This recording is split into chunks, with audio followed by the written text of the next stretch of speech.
I remember seeing like somebody's Instagram story of their bodybuilding prep like peak week, and like the word that they would throw out was deploy. Like they're gonna deploy like a half a diazide, whatever. They're gonna deploy this.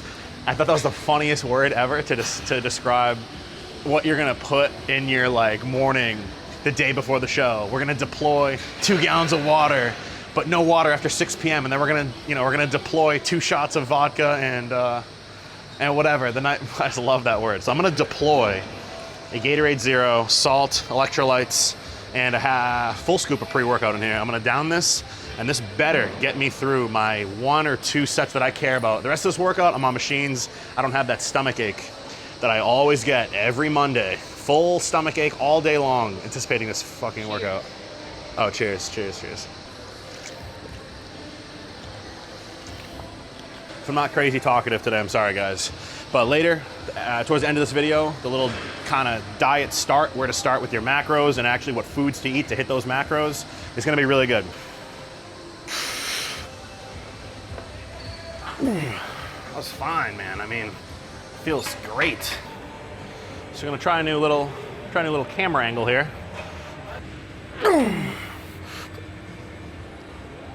All right.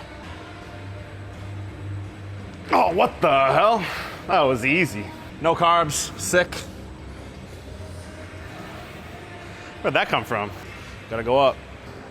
Said I wasn't going for 6, but. What's up? What's up? Can I ask you a question? Yeah, give me like 2 minutes. I need some PR songs, guys. My gym playlist is getting old as old.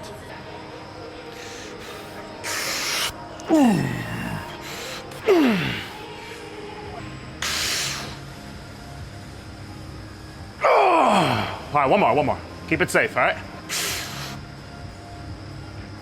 Oh, I could have got more. I'm gonna call it. I could have got more.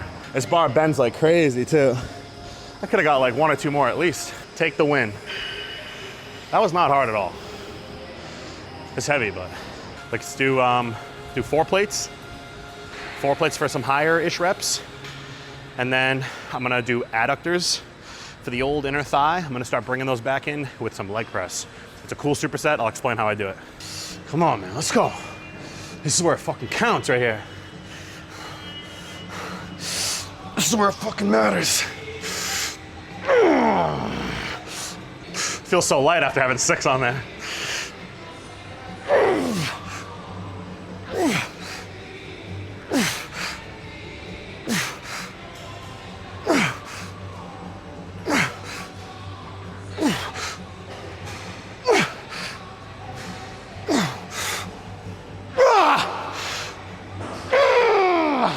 I need you now, for real.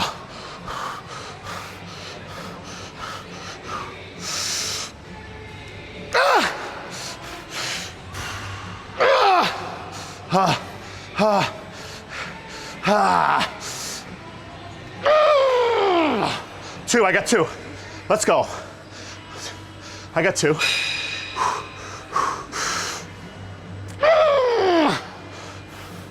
One more.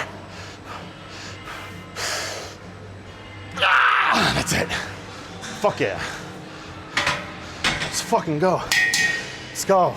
That's how we do it. Even though there's some kid in China, 18 years old, doing this for 30. There's someone in Russia doing this for 30, half my weight, half my age. Man, I love squats. They suck. This whole day, as soon as I woke up, all I thought was I have to squat later. Fuck. Yeah, it's just one of my favorite exercises with as much dread I could ever imagine for something that I love so much. So now we're gonna go on to some more painful things in a different way and deplete these leggies. Not that they need it. So I know supersets are not allowed anymore. But what I'm gonna be doing here is purposely getting the inside of my legs. Your adductors and your hamstrings are very interesting how they work. If you've ever looked at the anatomy and just really studied and even on your own self figured out what makes them fire, when do they fire together, when do they separate? This is an isolation exercise. There's one thing happening at one joint at my hip. However, a leg press will still target your adductors as well as your hamstrings if you bring your feet a little bit high and a little bit wide. So instead of just sitting on an isolation exercise, doing them and then stopping, doing it and stopping, why don't you make this one set, which is kind of what I think of. I think I wanna make this one set. I wanna build my legs in terms of how wide they are. When I look at my legs from the front, I wanna build the width of my legs. And there's only so much outer quad, vastus lateralis, side quad you can build, when really it's a lot easier, and maybe even just something that people forget, is to build the insides of their legs. And your hamstrings, yes, they do that curling motion, but what about the actual medial, the inner part of your thigh, is your adductors. Similar to rear delts, I don't just train rear delts as a standalone thing. They're part of a larger system of muscles, AKA my back. So what I think is, why don't I hit my adductors, get them pumped and primed and whatever, and then just basically continue their work in a leg press, which I can manipulate to purposely hit my adductors, a little bit of my hamstrings, and my quads, without having to worry about all that goes involved with like a squat. I already did the squat. Now I'm done with that. Now I'm moving on to another tool. I hope that makes sense. So I do like to go kind of heavy on these, at least for a couple sets.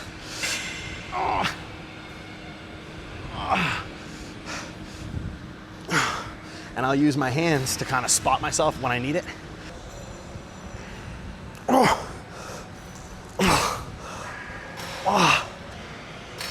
Okay, use my hands. And then now I can't really stay in that same posture. I just gotta fucking get myself together. I help my way up, I let it go down, help my way up. And then when I get out, I kind of don't know what to do here, but I just sort of, you know what I mean, just do one of those. So now I'm gonna walk right over to the leg press.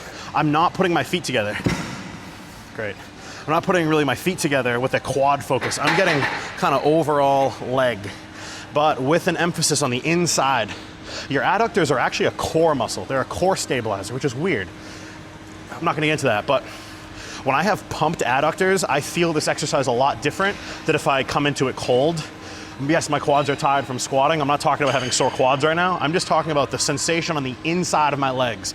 Working on the width of my legs is what this is, you know, where my focus is anyways for this. So I'm gonna bring my feet just a touch wide, nothing crazy. And I'm thinking, I don't want my low back to get pumped.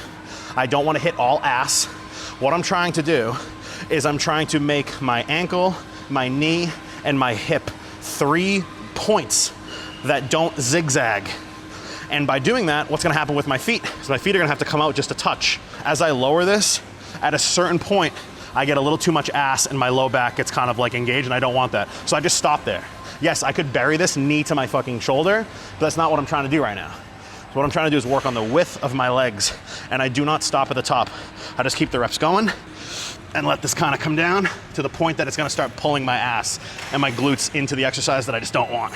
So I'm getting all quad and adductor right now. It's not a lot of weight, but again, I'm not using all my leg power on purpose. Oh, fuck. Oh my God.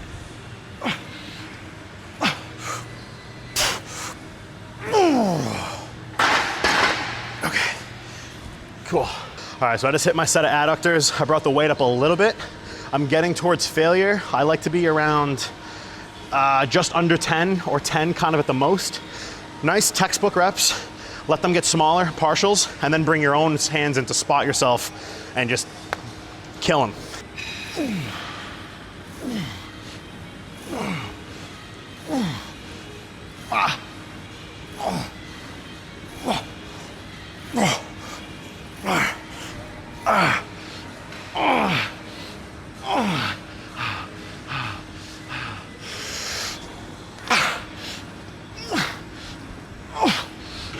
Oh, fuck. Fuck me.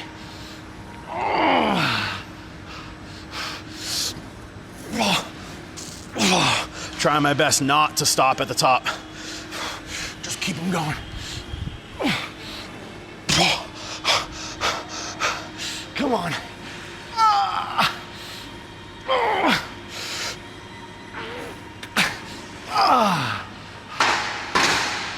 Oh my God, that sucks. That sucks. All right, I'm not gonna make a 4-minute video drop setting all this stuff. I'm gonna hit my last set of this. I gotta go do 30 minutes on cardio, 45 and a.m., 30 p.m. is where I'm at right now. And how to set up your diet. 3, 2, 1, go. Anyways, this is not a physique update video. This is a, hey, I'm getting ready to diet for the summer, and I want to set up where my macros are going to be, where my proteins, where my fats, where my carbs, and where the heck are they going to be coming from. And it's so flippin' easy. So I'm not going to include the outlier situations, which is like I'm incredibly overweight. And I'm also not going to include the people who are, not to be mean, but just you kind of don't have any business dieting right now because you don't have any muscle in your frame. I'm talking about people that are, I have some muscle, I want to clean this all up, and I want to look good for the summer. And yeah, that's who this is, sort of aimed at. The main thing is remembering that where you start your diet is not where it's going to end, and it might not even be exactly right. The starting point is a guess. Me, I have clients, I don't know exactly where to start their diets. I have no idea. I have an educated guess.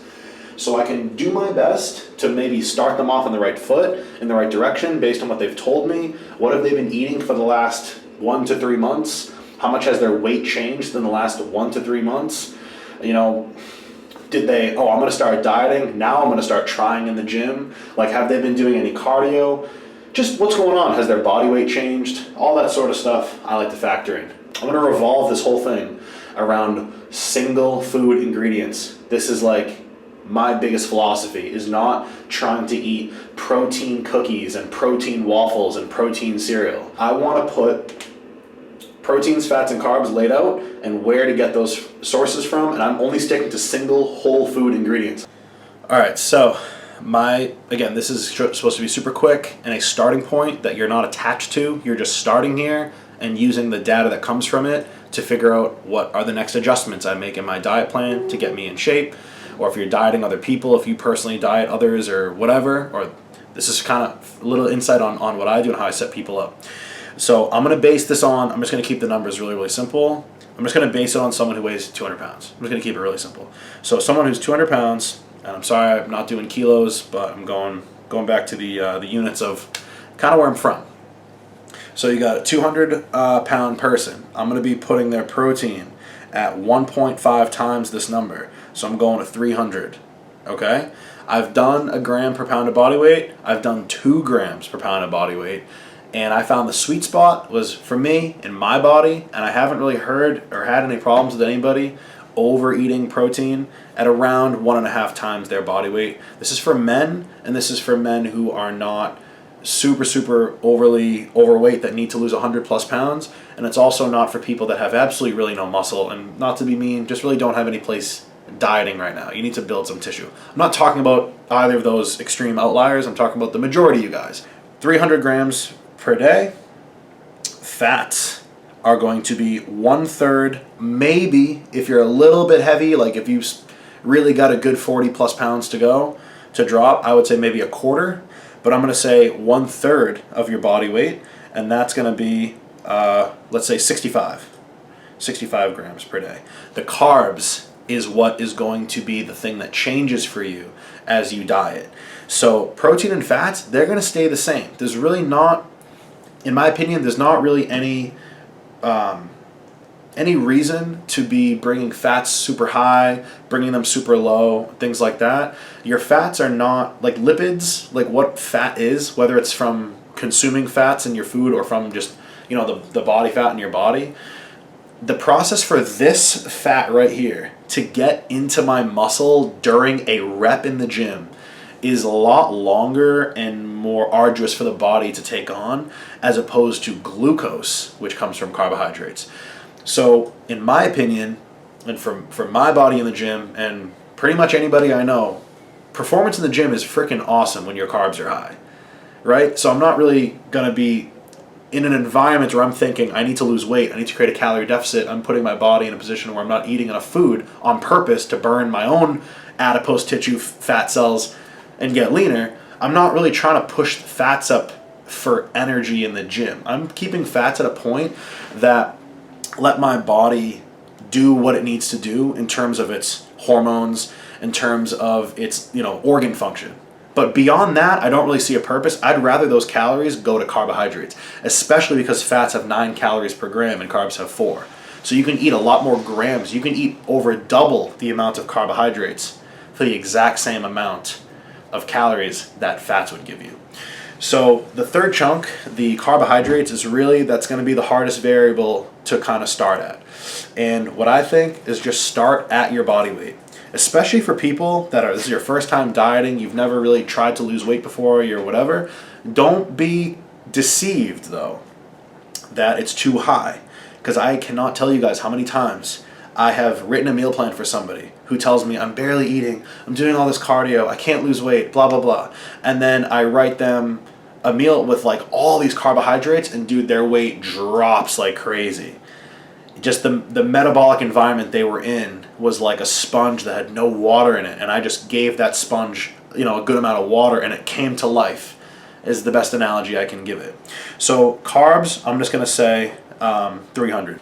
Now, where do you get these, grams of fats and carbs, proteins from? I'm a very simple person. I'm a very I don't want to wake up every day and going, I wonder what I'll have for breakfast. You're like, let me think about my second meal. Let me decide what I want to have. That's not me. I'm like, I want to know what it is. I even want to prep multiple days in advance.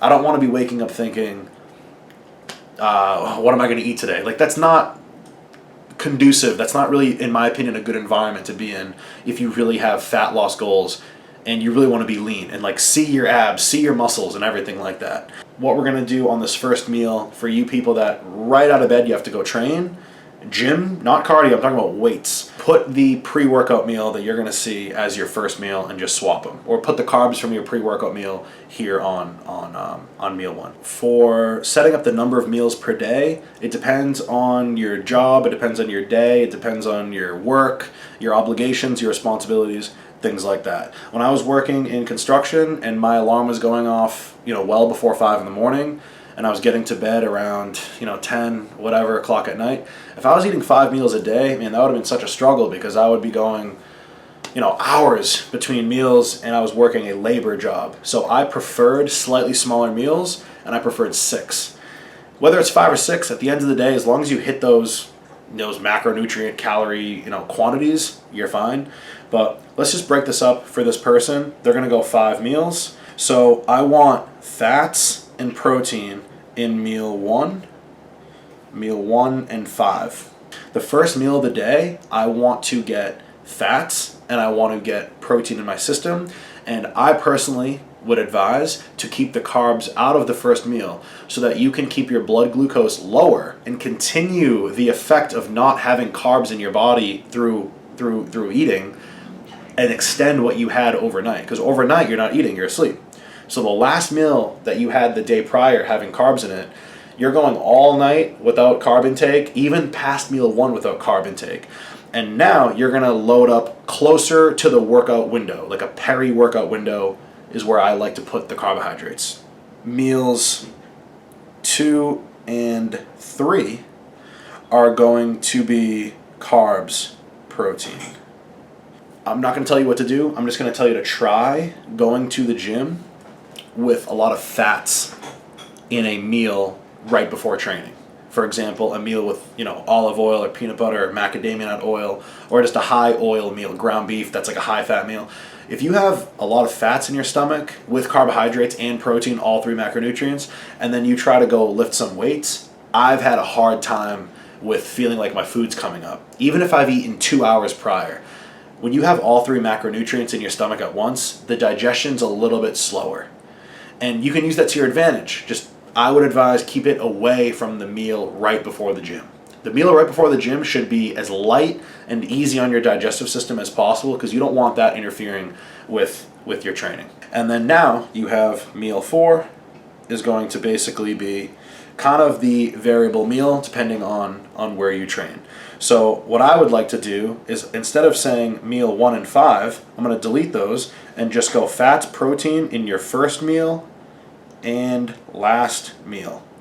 And then I want carbs, protein in the middle 3. And just keep it really simple right there. If you train at maybe 10, 11, 12, I think having carbs in that meal right after that is a great way to start because you still have a lot of day left. This isn't really too, like, you don't have to be so obsessed with where the carbs are and things like that. I'm mostly concerned with how long can I keep my body in a state of ketosis, and also how can I maximize digestion pre-training where I'm not getting all fucked up in my stomach trying to go lift weights and do legs and my food's coming up. Like, I don't want to feel like that. Just, it's not great. And if you know what I'm talking about, you know what I'm talking about. So that's how I would set it up. So here's basically an example of writing out something. I'm not going to give quantities, but I would have meal 1, I would have eggs, and I would have some whey. Easy. Okay, cool. 2, 3, 4. I would have some sort of chicken plus rice or potato or whatever lean protein that you like. I'm allergic to fish, and I used to work, out of my house, so I'd take Tupperware with me. I wasn't microwaving anything like that. I wanted to keep it simple, and I kept it chicken, rice. You can do turkey. Let me just write that in here. Something lean, no fats,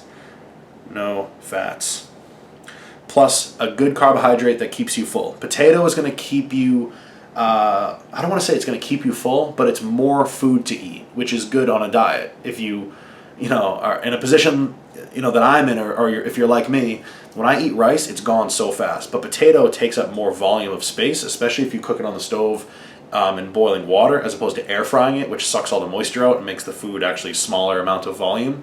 I personally like potato boiled because it lets me just eat a lot of food for the same exact carbs as rice. If you put 50 carbs down in a bowl from rice and 50 carbs down in a bowl from potato, the potato is physically more food to eat. Same calories, it's just more food to eat, and I personally prefer that. And then your meal 5, this is before bed, we're gonna go with something that has fats. You can go ground beef and then rice, whatever, potato again. Or if you don't like that, you're gonna go chicken, something lean, but I want you to have fats in here, plus peanut butter or almond butter. And yeah, that's pretty much it. If you need a 6th meal, I would go meal 6 as either whey again, or I would do the Greek yogurt, the 000 type, 000 style. And then you can add a scoop of whey in there if you want, and then any of those calorie-free sweeteners, Splenda, things like that. If you need a 6th meal, if you're someone that weighs maybe closer to my body weight, I'm 230, and I'm not super fat, so I push my protein up into the upper 300s, I'm not going to be eating, 4 or 5 meals a day. I'm towards the 6 mark. So that's sort of how I would set it up, at least to start. And then just so you guys can remember, up here where the proteins, fats, and carbs are, just remember that when you weigh your food cooked, you have to keep in mind how it's cooked. If I take 8 ounces of raw, uncooked chicken breast, the nutrition label is going to say 4 ounces is roughly 22, 24 grams of protein. If I cook that on the stove, if I cook it in the oven, or if I cook it in the air fryer, the yielded quantity of food that's going to be on my plate is going to be 3 different sizes of amounts. They all have the same amount of protein, but one of them has this many ounces, one of them has this, one of them has this. They don't have different amounts of protein in them, they just have different amounts of moisture, different amounts of water.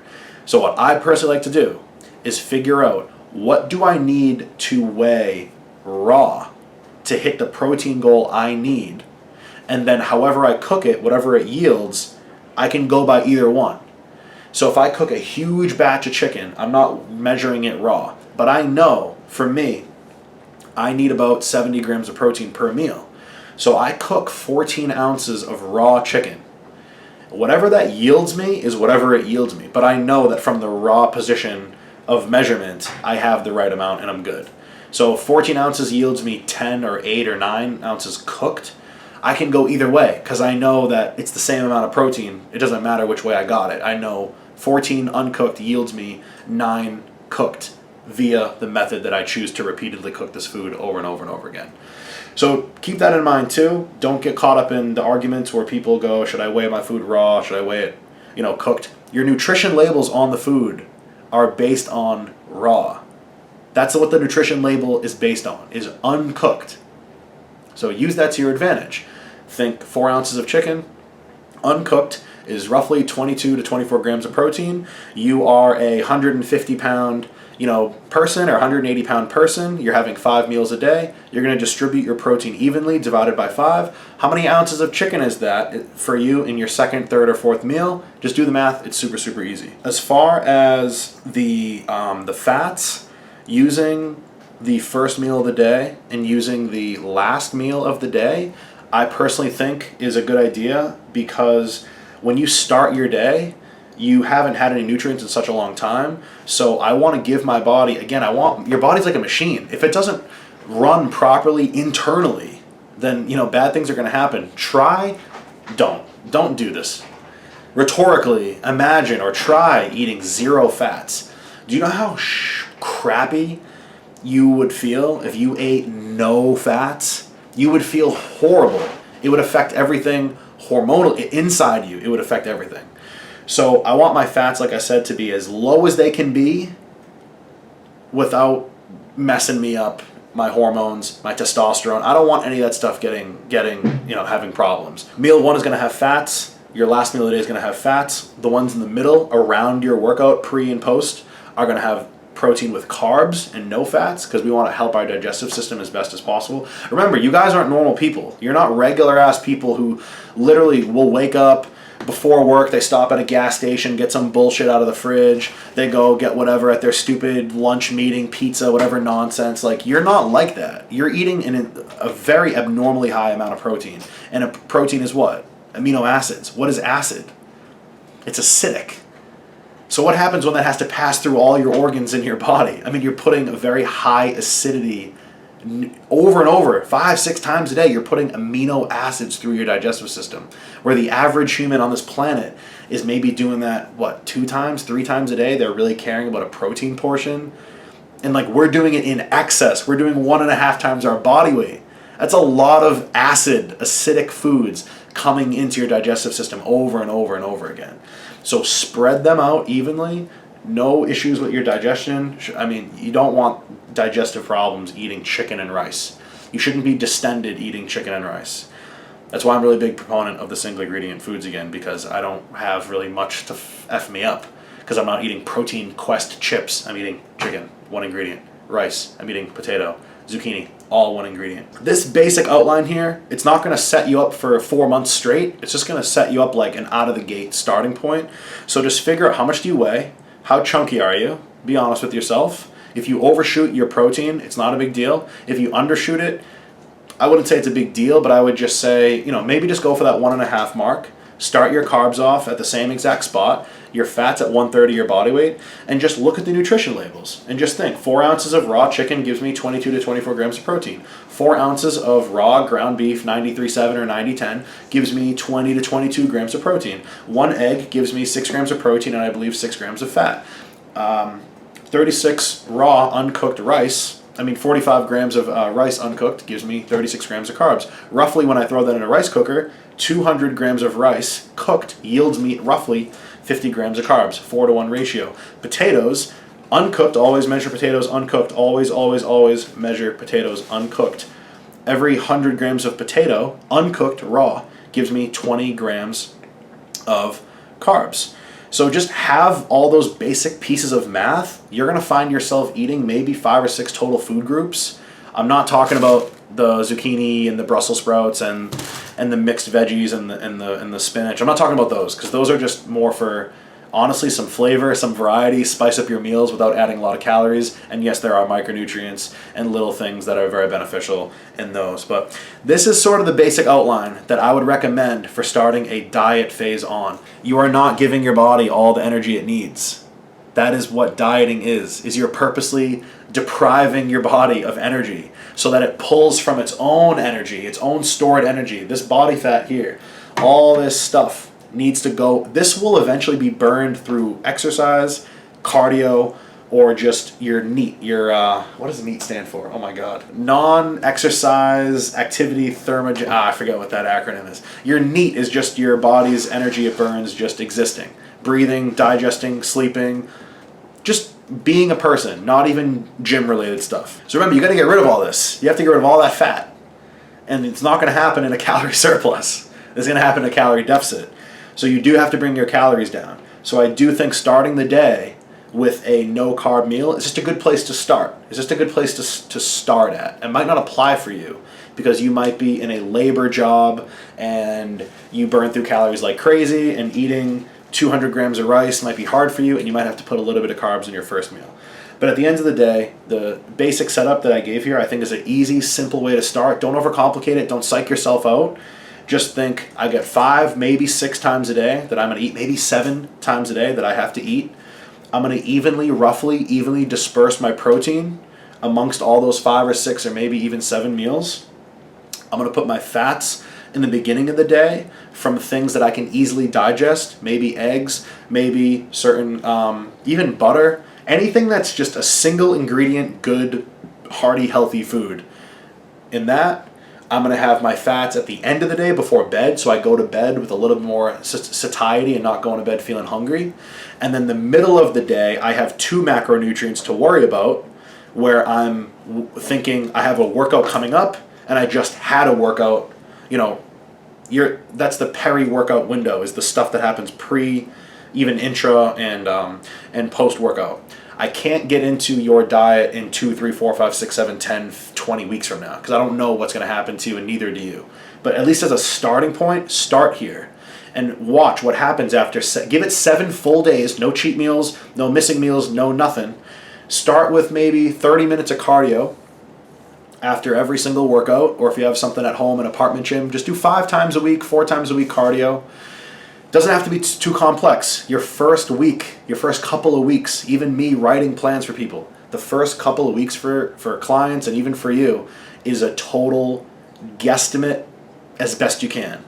And you take that first 7 to 14 days and look at what happens, and you go, oh, okay, cool. I didn't lose any weight at all. That's just data. You're not a bad person. You didn't fuck up. It's not like you're not going to get, it's just data. Okay, cool. You ate at maintenance for basically 2 weeks.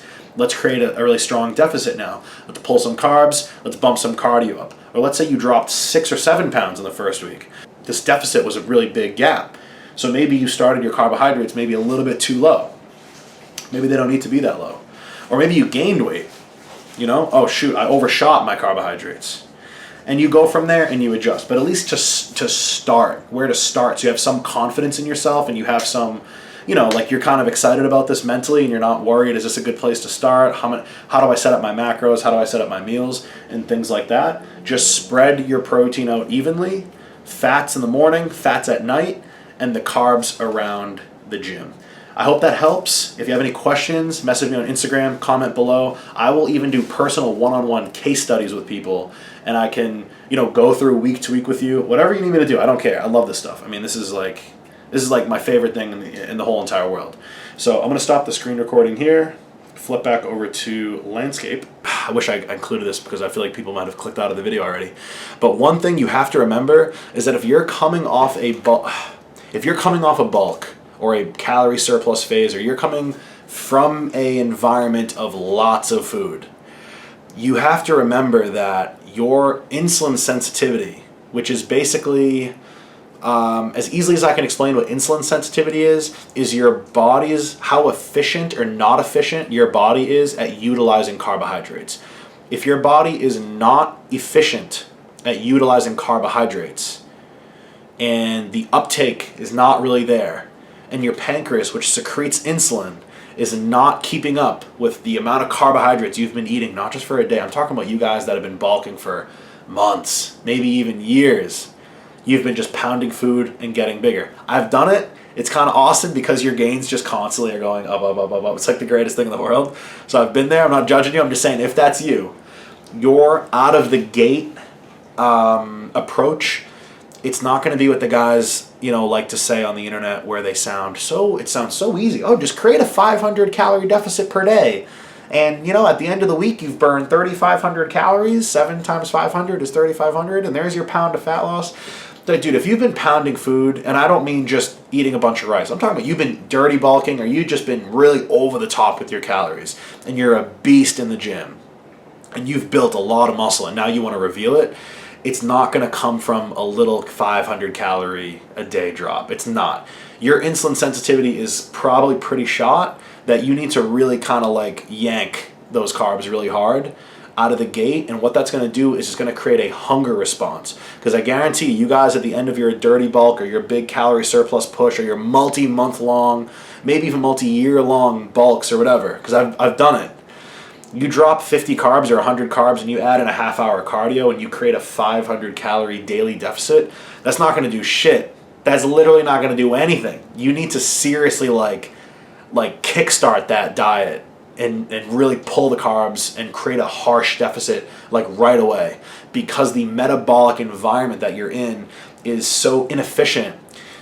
Without getting into your pancreas and your pituitary gland and your thyroid and without getting into all that, just trust me, the bigger and chunkier and the more massive of a surplus you've been eating for the longer amount of time, the more aggressive you have to be out of the gate. And I would highly recommend looking at it as an approach of, I want you to get hungry. I want you to start getting hungry for all your meals. Because I guarantee you guys that are really pushing food hard and pushing your body weight up and have been doing it, I guarantee you're not really starving for all your meals. At some point you're going to be like, oh, I gotta eat this stupid food, I don't even want it, and you kind of force it, and you might even leave a little bit on your plate. But you're like, I gotta get the food down, I gotta get bigger. When it comes time for you guys, for you that I'm talking to, that it's come time to diet, it's not going to be this tiny little deficit. Like, you went from this much of a surplus to this much. You didn't go from surplus to deficit. You just went from big surplus to medium surplus. And I've seen it happen with a lot of guys. I've seen it happen with myself. Just be a little bit more aggressive out of the gate. For you guys that have bulked maybe a little bit leaner, you're maybe not as... You don't have to be as aggressive, but you're different than me, different from Megan, different from the next guy. So it's just data to start with. And you can only adjust your meal plan and your cardio regimen based on data that you look at objectively, without emotions, without judgment. What happened after 14 days of eating what we wrote out here? Did your weight go up? Did it go down? Did it stay the same? It's just data. Okay, from there, I adjust. So I hope that helps. If you found anything, I hope, I've been talking for a bit, I hope some of this was helpful for you guys. If you're dieting yourself, especially, it's really hard because you're the only set of eyeballs on your physique. Even Phil Heath and Chris Bumstead and all your favorite influencers, they all have a second set of eyes. If you need a second set of eyes, just reach out to me. I'll help you out, no problem. If you're doing this on your own, 100% on your own, go for it. It's awesome. Just start at a point, collect some data, adjust. New data, collect it, adjust over and over and over again. Dieting is all about losing the least amount of weight possible. Sounds weird. Dieting is all about losing the least amount of weight on the scale as possible. You don't want to wither yourself away and lose all your muscle. You want to diet in a way that you're just shedding enough body fat, that it's not too fast that you crash your metabolism and just feel like ass all day, every day, constantly, because that's miserable. But you also don't want to go so easy that nothing's really happening and you're 2-3 months in and you're maybe a little bit leaner. It's about preserving as much muscle as you can and just losing steady body fat at a consistent pace. Don't worry about your buddy who has a fast metabolism, or your other buddy who has a slow metabolism, or your other friend who has a labor job where he burns a crap ton of calories and he's like, dude, I'm dieting on 600 carbs. Like, yeah, you're outside all day. Like, you're working in the sun landscaping. Where I'm in an office, let's say, or I'm, you're you. Forget everyone else, you're you. Focus on you. Don't worry about what anyone else is doing. Don't worry about if you have good genetics or bad, or if your friend has good or bad genetics. It doesn't matter about that stuff. Just worry about preserving the most amount of muscle that you can, because that shit takes years to build. Body fat comes off in weeks. Muscle takes fucking years. So why would you waste all those deposits you've put in your bank account just to get lean? Who cares about having it now? Just be slow. Not slow, but be consistent. Steady and consistent. Dropping consistently. And I promise, if you think of it like, I don't want to lose as much weight as I can, I want to lose the least amount of weight possible, because that means you got rid of the body fat and you kept all the muscle that's there. So I'm going to wrap this up. I hope you guys enjoyed it. If you find anything helpful, whatever, comment, ask me any questions, whatever you got to do. I'll see you guys in the next video, which is...